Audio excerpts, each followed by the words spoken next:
What is up, people? This is your brother in democracy from the pre-sequel channel, and in this video I wanted to talk about the major orders in Helldivers 2 and how I think that the devs should make changes to them. You see, when Helldivers 2 first released, we were averaging I think around 200 to 300k players almost every single day across all platforms, PC and PlayStation. And every single major order was being absolutely crushed in just few days, if not hours. They release a major order and boom, it is already done before you even know it. But unfortunately, that is not the case anymore.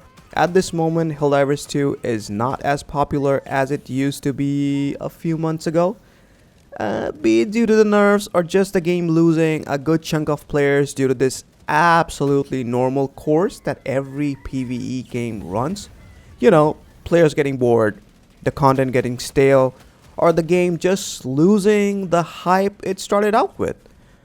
Whatever it is, the player base right now is a lot smaller. If you check Steam charts right now, it is averaging I think around 52k players and has a 70k 24-hour player peak. Now, by no means these are low numbers, okay? In fact, these are great numbers considering how less content the game has at the moment. And by content, I don't mean weapons, I mean missions and stuff. We all know very well that we are doing the same thing over and over again on the same planets that more or less look identical, dealing with the same factions. So with a game that has so less content, these are actually extremely good numbers. If I'm not wrong, Destiny 2, which is known for being one of the most popular co-op games ever, was at a worse state than this. I think it was after the new Final Shape trailer when the player numbers started picking up again. Anyway, what I'm trying to say is Arrowhead needs to nerf the major orders greatly in order for players to access the content behind it sooner. I mean, just a few days ago, we were trying to unlock the anti-tank mines, but the total number of kills that we were supposed to get in order to unlock the anti-tank mines was so absurd that we couldn't even come close.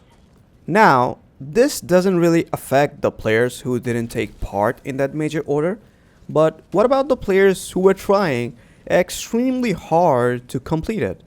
Isn't that a big mid-finger to them? Because at the end of the day, we were doing that for content. That stratagem was new content, which we didn't manage to unlock, and now nobody knows when it is coming back. Like, oh, you tried, but sadly, your grind is not enough, so yeah, bye.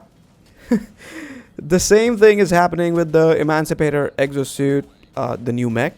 We are supposed to liberate the planet Virelia 5 or Virelia 5, I don't know, in order to unlock the mech.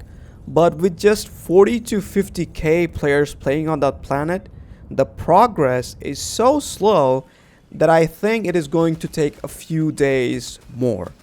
Now I know that the devs wanted us to unlock it during the weekend, but it is already Sunday. I mean, when I'm recording this video, it is already Sunday, and I don't think it is going to miraculously get completed in the next few hours. This is the problem I'm talking about. This is actually time gaining in a certain way, but to time gate new content in a game that has very low content overall is never a good idea. Eventually, players are going to get exhausted and give up. So Arrowhead needs to start giving more practical major orders and ease up the liberation progress bar on planets. That way, the players who are still playing the game can at least get some motivation to grind. So yeah, that was my rant. I'm not normally the type of person who likes to rant, but this is actually frustrating as a player and a content creator when you get new content so slow. Anyway, let me know what you think about this take. Like the video if you agree, just like it if you don't agree, subscribe to the channel, and I will catch you guys in the next one. Peace.